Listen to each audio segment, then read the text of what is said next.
Oh, I had myself muted. Hi, now you can hear me. Hi, everybody. Welcome back to part 2 of our interim preparation. So this is the second page of ours that starts with periodic table of elements, and we'll go through all of the matter stuff. So the first question, and by the way, you should definitely have this sheet of paper for when you're doing this and watching this video. First one, what is the number at the top of each of the element squares? This is how it is ordered. So if we take a look, that top number here, let's see, on lithium would be 3. That is called the atomic number. So the atomic number is how this whole entire thing is organized. Next question. What does that number mean? Good question. The atomic number is the number of protons in an element. Now, we did learn that it can also be the number of electrons. However, it's not always. Remember, with ions, that is different. So it is the number of protons. That determines what element number it is. So it does also give you then the number of electrons and helps you with some other things as well, but it's the number of protons. How is it organized vertically? So vertically, up and down. Well, all of these things right here, except for that one, we'll talk about that next. All of these in this category, they are all part of a family. Now, that family means that they all react and don't react with similar things. This is called their reactive nature. For instance, this is the column that we always talk about.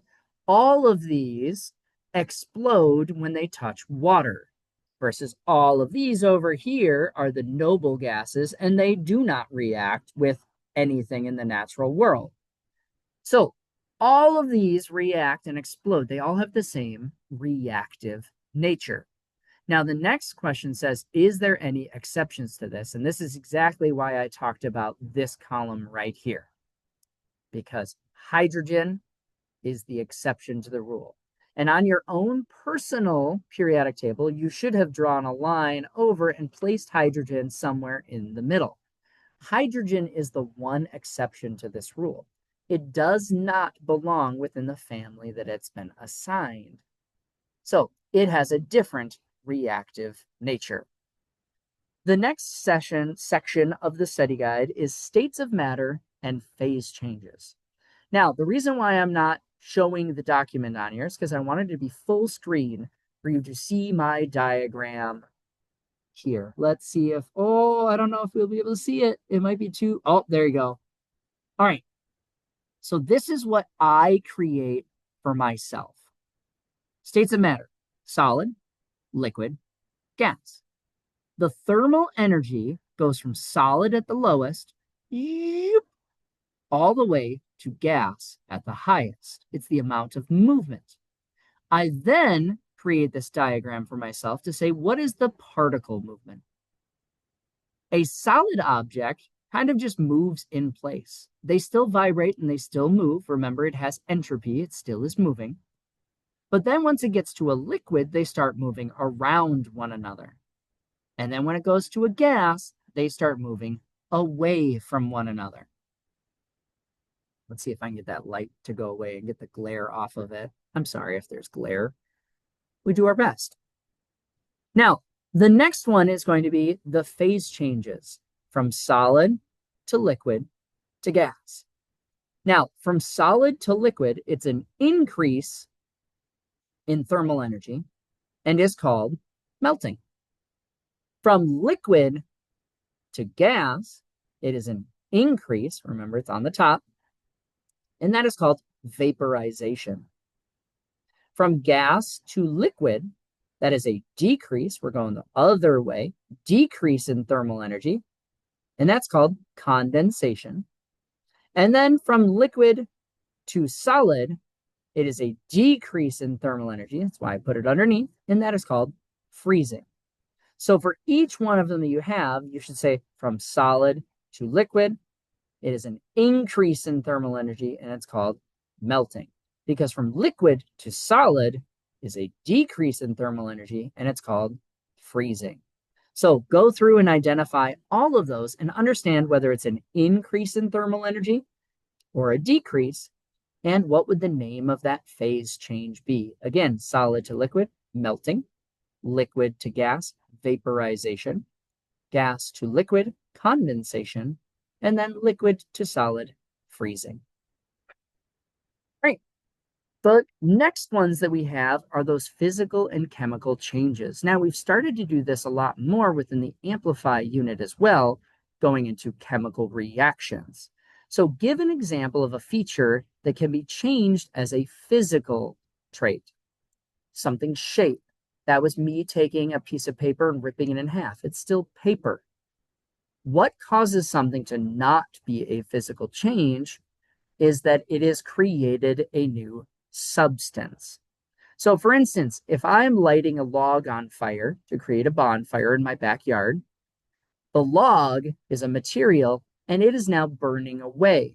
What is left over afterwards is the ash, the pure carbon that is there. I cannot turn that back into the wood of the lumber of the tree. That has created a new substance. So it must have been a chemical reaction.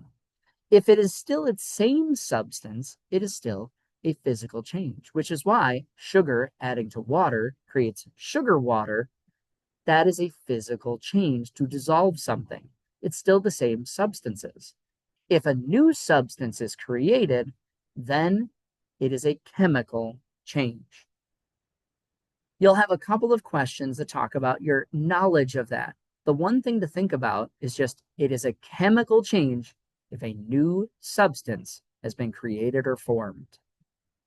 The last section is about this thing called the periodic table and our creation of models. So in our practice with the atomic models, we created loads of atomic models, and we had to identify what different elements were.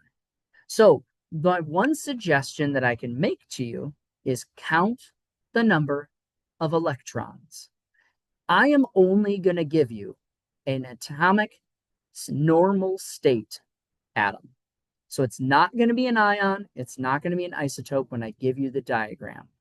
So count the number of protons or the number of electrons. That will tell you the atomic number, and therefore you can look that up pretty easily. Now, I will do some pretty low ones, so they'll be pretty easy to count. It will be definitely less than 10. So it'll be towards those top ones. Count the number of electrons. Let's say it's 7. 7 electrons means it must be number 7, which is going to, oh, it's folding on me, which is going to be nitrogen, the atomic number of 7.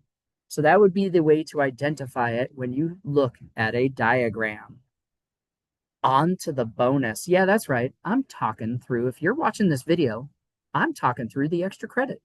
Now, if we are on interim number 2, there will be 2 extra credit questions. Now, after interim 2, those extra credit questions will disappear.